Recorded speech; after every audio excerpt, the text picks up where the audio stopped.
In this series, we've been taking a look at the life and ministry of Jesus in a imperfect chronological order. We have seen that he has the power and authority to give the word of God and preach that the kingdom of heaven is at hand. We've seen he has the power and authority to cast out demons, to heal all kinds of illnesses and diseases, to make people who were unclean clean. He healed those diseases either up close or from a distance. Now we're going to come to some of his teaching, and we're coming to this point which is commonly known as the Sermon on the Mount, which is intimidating for me. You see, I've been preaching long enough, and I've had the opportunities to go to like the Southern Baptist Convention, and they have at the start of their conventions a pastor's conference. And at that pastor's conference, usually it's not so much about making pastors better, but giving the famous and growing church pastors an opportunity to preach. And what usually happens after they preach is that pastors will then go out in the hallway and purchase, back when I was in it was cassette tapes. Now it's DVDs and thumb drives and whatever. But they would purchase those. And I knew enough to know they were purchasing some, not enough because they thought the sermon was so great they wanted to hear it again, but because they wanted to copy it. They wanted to preach that sermon back home, since after all, if that pastor was well recognized and they thought he did a great job, they wanted to emulate him. I never bought any of those. But I am intimidated by Jesus' sermon. One, by the authority of what he has to say. And two, I also understand because at the end of the sermon, even people acknowledge the power and authority he had as he preached. So as a result on this Sermon on the Mount, I am not going to try to preach it all at one time. I'm going to break it up into a number of bites. One, because I don't have the same, for lack of a better word, charisma as Jesus or other famous pastors. And so you would probably start looking at your watch saying, well, when are we going home? Isn't he done yet? So we're going to break it up. But I also wanted to break it up because I think there are certain really important things that Jesus has to say in this sermon that, again, we call Sermon on the Mount. And I want to use this, if you will, like a player coach. Player coach in the sense of I'm still in the game just like the rest of you, so it's not like, well, I've achieved it all and therefore now I'm going to tell you what to do. I'm going to say, this is what Jesus told us to do. So in that, whether it's, say, basketball or football or whatever, you usually come up with a game plan. And then during the course of the game, oftentimes at halftime or whatever, there are some adjustments. And like in football, the linebackers will have a little breakout session and they'll make some adjustments and say, we're going to do this and we're going to do that. Now, in Jesus' situation, we don't need to make any adjustments in his strategy or his teaching. But what it does allow us to do, whether you're in the first quarter, halftime, third quarter, or at the end of the fourth quarter in your life, it is good to look at what Jesus has taught us to see if we are not only understanding his teaching, but doing it. It's not good enough to be able to recite a whole bunch of Bible verses, but if they haven't changed our lives, then they're of minimal importance to us. And one of those examples of that is there was a commercial several years ago where there's this football team and they're in the locker room and the coach is just yelling and screaming and carrying on about the lack of execution, whatever.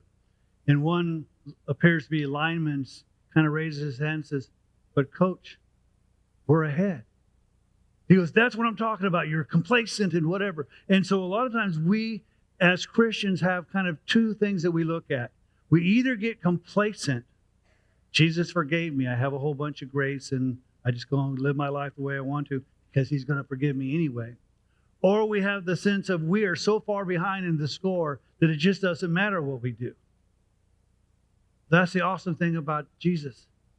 You're going to win, and it doesn't matter what the score is, so get in the game. Know what it is that he's requiring of us. And so he's going to start off this Sermon on the Mount that is called with what is called the Beatitudes. Now, the Beatitudes means supreme blessing, supreme blessedness. However, different translations, when it comes to this passage of the Beatitudes, translated blessings differently. So I'm going to start with the first few verses, and I'm going to kind of hone in on blessed. So when Jesus saw the crowds, he went up on the mountain, and after he sat down, and his disciples came to him, and he opened his mouth and began to teach them, saying, now I find it interesting, I would have really liked to have sat down and had you all stand up. But again, I know that you're going to kind of lift one foot and you're going to get tired, and you're going to give me less time to speak than you do if you're sitting down. And so I'm going to let you sit down. But it would be cool if I got to sit down. However, I'm not, I guess, at that point in my ministry or health that I have to. There is, for instance, like Dr. Stanley, if you've seen him, he's at that point where he sits on a chair with a round table. And that may happen to me sometime. But at this point, because of our cultural situation, I'll continue to stand, and maybe I'll walk around a little more than I do or don't. But the deal is, so I'm not going to make you stand. But I want you to think about it, that Jesus' sermon, not only the content, but the delivery is so amazing that they stand and they listen and they hear. But he's speaking to his disciples. And he's going to make some comparisons and some contrasts and talk about who disciples are and what the qualities and characteristics are, and the characteristics and qualities of non-believers. So as we go through this, as a player coach, I'm going to encourage you to review it, and not just the time while I'm speaking, but throughout the week and weeks, to kind of do some self-checking. Do I have these same qualities? What is it that God needs to work on me? Notice I said that God needs to work on me. Because this isn't like turning over a new leaf. This is God working in us. So Jesus is going to speak to his disciples. And he said, blessed, and I'm going to stop there. Sometimes I say blessed because I want to get the idea that it's past tense. Blessed, blessed. And then he's going to talk. And these Beatitudes, if you've taken any logic courses, you've heard of the if-then statements. If this, then that. Jesus isn't going to use in these Beatitudes the if-then. He's going to simply say, then this, then this, then this. Now, the word blessed, if your translation says happy, I unhumbly disagree. It's not happy. I give you an example. There is a psalm that says, bless the Lord, O my soul. It's not saying happy the Lord, O my soul. Blessed means, and if you look in the dictionaries, they'll say it says an approval statement. I think it's more than that. It's an approval with benefits. So I'll give you a really bad example. If you've worked a long time at a particular job and your boss comes up to you and slaps you on the back and say, you know, you've been a great employee. That's praise. That's not blessedness. That's praise. If on the first day you show up and you haven't even clocked in yet, the owner of the business comes up and says, you know what I'm going to do? I'm going to give you the business. That's blessed. You didn't deserve it. You didn't do anything to acquire it. It's because of the gift and the qualities of the owner of the business decided to bless you. So God says, Jesus says, blessed are the poor in spirit, for theirs is the kingdom of heaven. Poor in spirit, in essence, recognizes that when it comes to my spiritual abilities, I'm bankrupt. I'm maxed out on all the credit cards. I can't get any other loans. I'm broke. I'm poor. And the only way that I'm going to have any type of spiritualness is to acknowledge that I'm poor. Jesus said that he came to preach to the poor. And he was coming to preach not only to the financially poor, but especially to those who acknowledged that they were poor in spirit. Because it's not until you acknowledge that you're poor in spirit that you're going to do anything about it. As long as you think you're self-sufficient spiritually, you're just going to go on doing what you're doing. I don't need God. He's a crutch. All the other excuses people give. But the people who acknowledge that they're poor in spirit, something happens. And notice, blessed, it's past tense. Blessed are the poor in spirit, for theirs is the kingdom of heaven. The very thing that Jesus came to proclaim is what the poor in spirit will receive. We enter the kingdom of heaven not because we're deserving, not because we're rich in spirituality, but because we are poor, bankrupt, and we understand it is God that needs to pay our debt. Blessed are those who mourn, for they shall be comforted. It's easy to think, well, what Jesus means here is, oh, those of us who are just going around sad face and always everything is, oh, poor me, miserable. It's not what he's talking about. He's talking about those who are spiritually mourning. All too often, we take a look and there's nothing wrong with it, but not exclusively. We are usually thankful, if we are, that Jesus has forgiven us of our sins.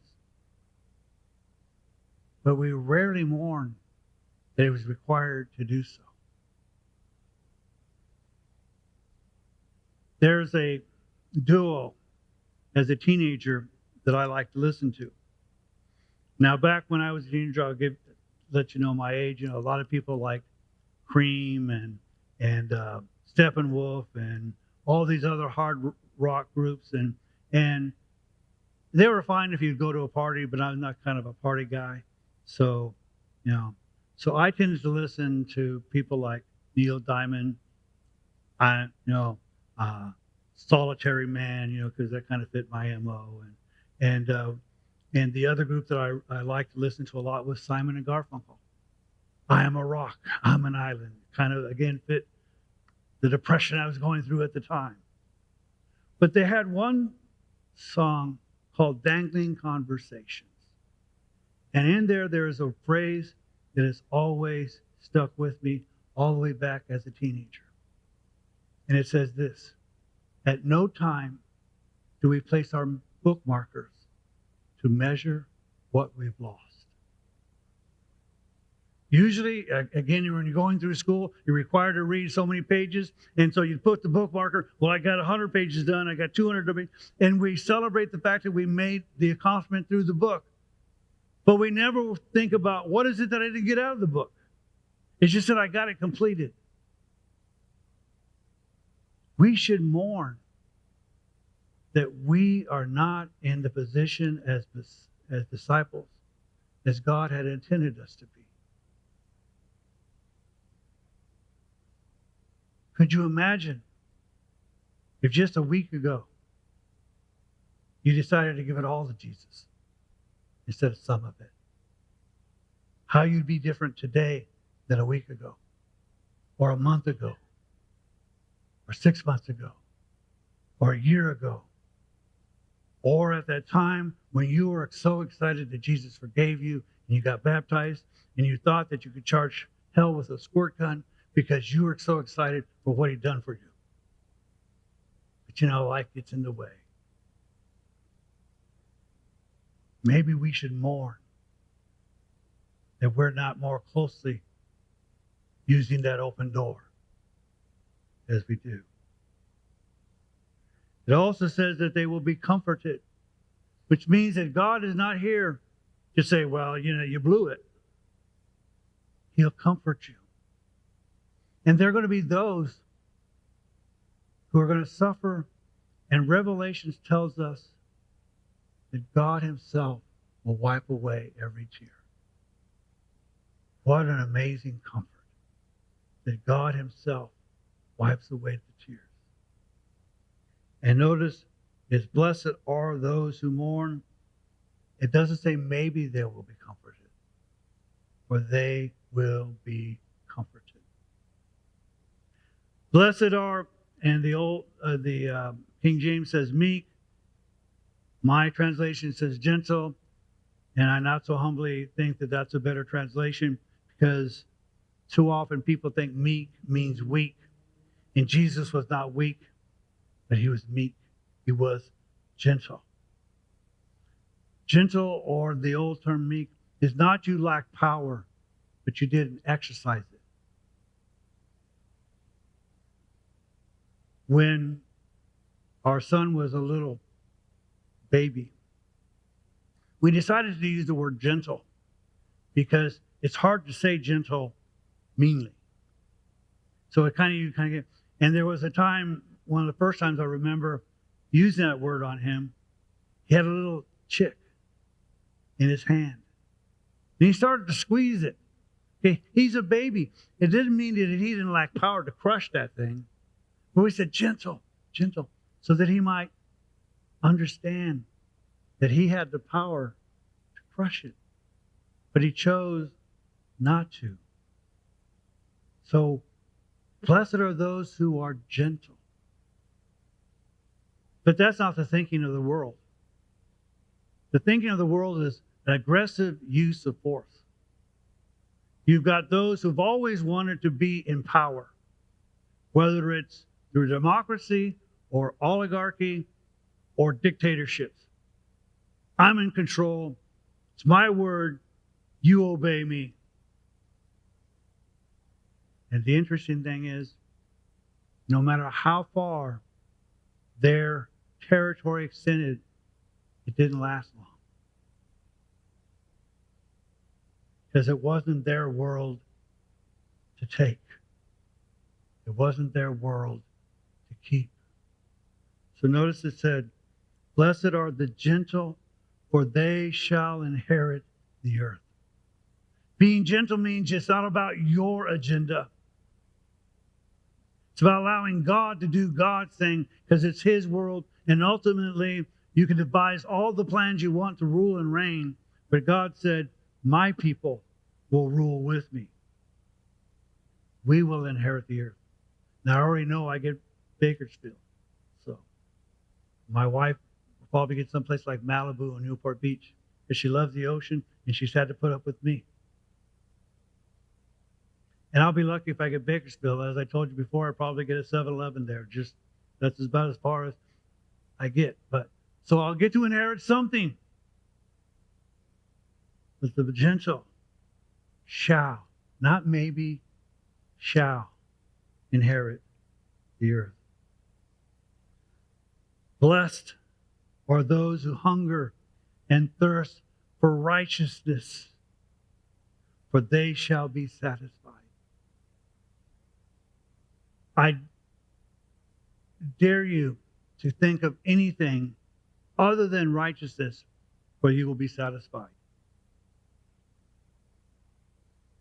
There's a car, or I got some people from Texas, or a truck that you wanted to buy for a long time, with a gun rack and all the great stuff and all of that, and you can't wait to buy that car or truck or sports car or whatever it is. And when you get it, oh man, you want to drive a lot, and you wash it and you show all your friends. Then there comes a time when you look at it and go, but I don't want to wash it. So I'll just drive it around dirty some, Yeah, I know the mud's been there since the last time it rained, but it'll rain again. We don't, you fall madly in love until you don't. The world pursues pleasure and fame and power, and none of those satisfy. One of the great testimonies, if we listen to the people who acquire wealth and power and fame, how they seem to look for something else. So they look for drugs or alcohol or something to fill it because it isn't satisfying. And the sad thing, all they had to do is read Solomon. Solomon goes, I have wisdom. So I started setting my heart on everything. So he got wisdom and power and fame and wealth and all those things. And he ultimately said it's all vanity. They're not satisfactory. So if you want to be truly satisfied, Jesus says, hunger and thirst for righteousness. And Jesus himself, to people he talked to, like the woman at the well or Nicodemus, if you drink the water that I have, living waters will arise. If you eat the bread of life, my body, you will never hunger again. Jesus says, if you pursue righteousness, you shall be satisfied.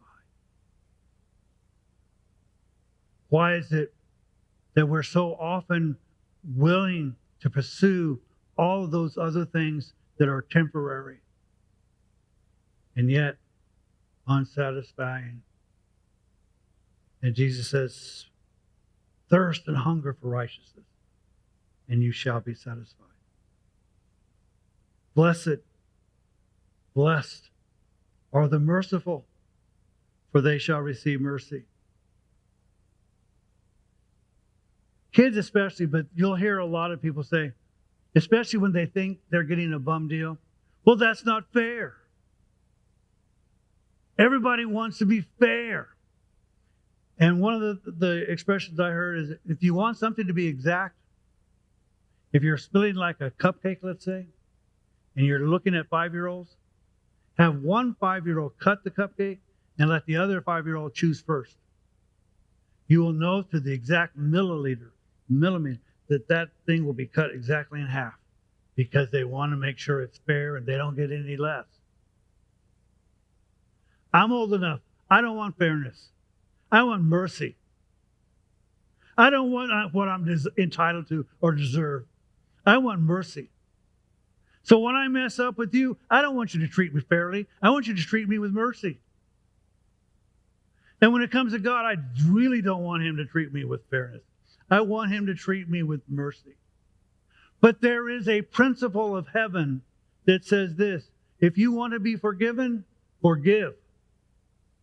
If you want mercy, give it. Blessed are the merciful, for they shall receive mercy. You want to make sure you get mercy, not fairness? Be merciful.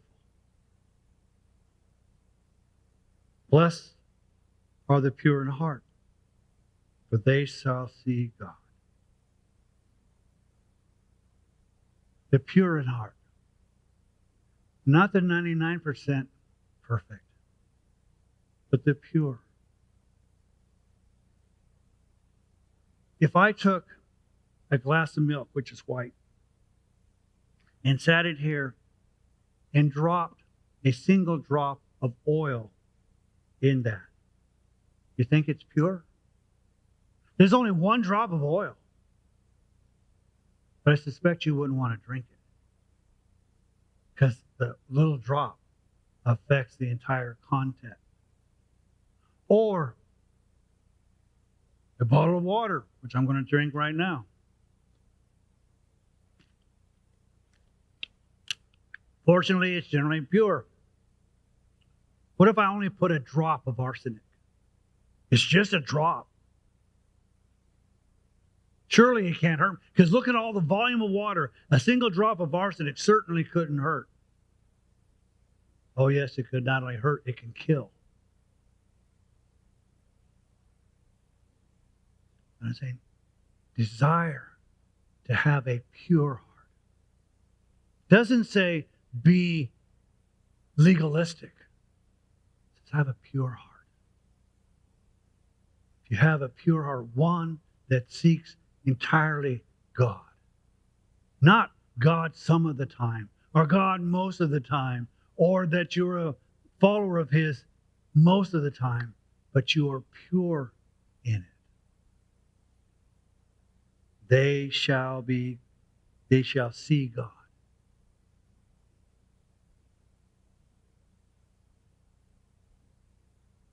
What a wonderful blessing. No wonder they're blessed. Blessed are the peacemakers, for they shall be called sons of God. Notice it didn't say, blessed are those who are in peace, or those who experience peace. He said, blessed are the peacemakers. All too often, people love to stir the pot. They come in, they see a problem. Instead of trying to resolve it, they want to make it worse because they enjoy seeing people at each other. Not so with Jesus. Jesus came to make peace.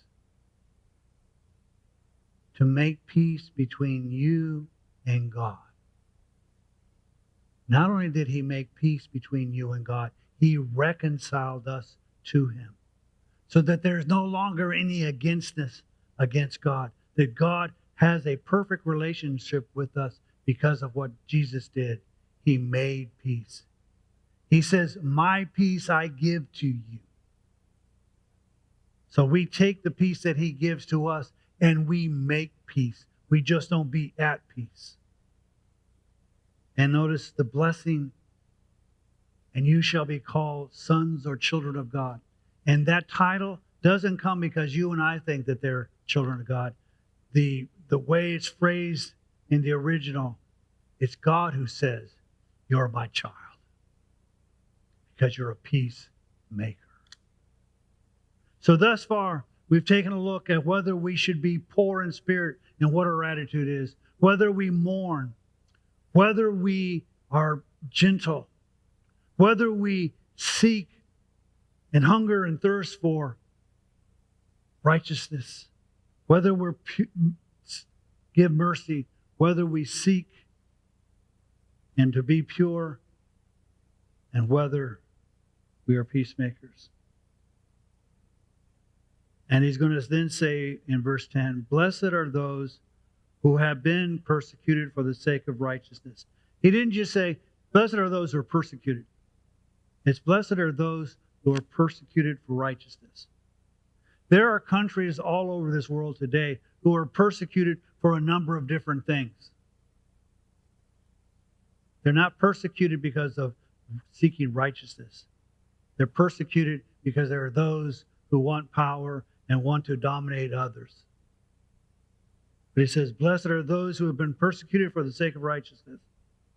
For theirs is, not maybe, not will be, theirs is the kingdom of heaven.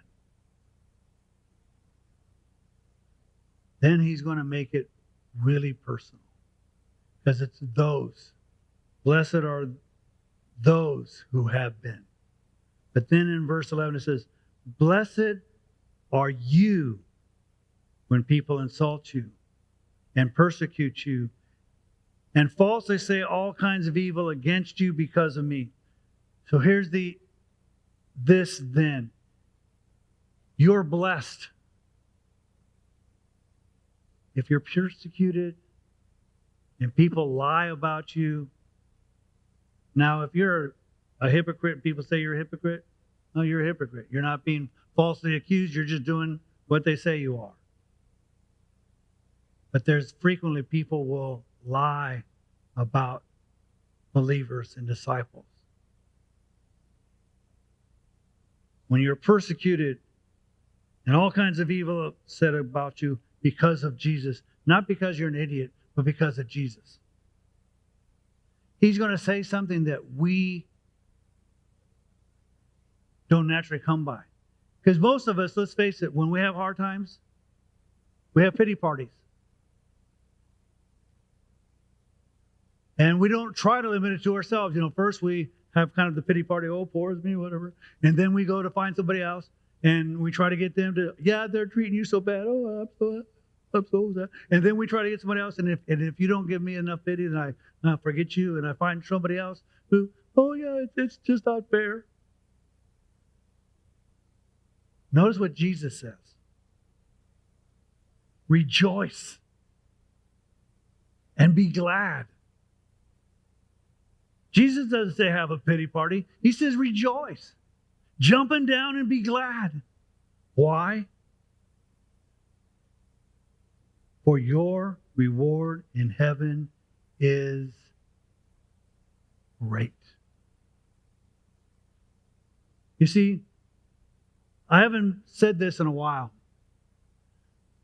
Most people have the attitude, I'm just going to get into heaven by the skin of my teeth, and all going to be good, and we'll walk the streets of gold, and it's just going to be wonderful. But you don't get into heaven by the skin of your teeth. You get into heaven by the blood of Jesus. But heaven isn't necessarily the great communist state in the sky. Because otherwise he'd be lying here then. Because my reward would not be great, because it would be the same as everybody else. But he says, if I am persecuted for righteousness, if I'm persecuted because of him, my reward will be great. That's why I'm not so far getting out of Bakersfield. Because I've had a pretty easy Christian life. Yeah, some of you don't like me sometimes, but that's okay. It's not like you nailed me to a cross yet. I know you thought about it, but you haven't done it yet. So rejoice and be glad, for your reward in heaven is great. Why? Because you're going to be in great company. For in the same way they persecuted the prophets who were before you. Anybody who's ever taken a stand for God usually gets up persecuted and oftentimes killed. And our master was treated the same way. They persecuted him, they lied about him, they rejected him, and they nailed him to a cross and thought they were doing God a favor. And as we've learned, it is enough to be like our master.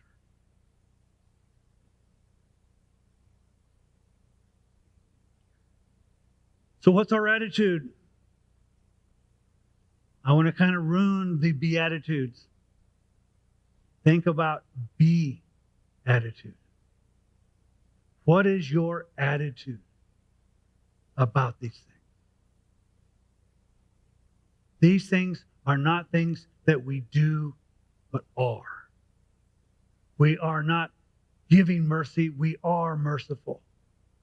We're not people who seek and hunger for righteousness. We are people who seek and hunger and thirst for righteousness. We are gentle. We don't, well, I'm going to try to be gentle today. No, we become it because that's who he is.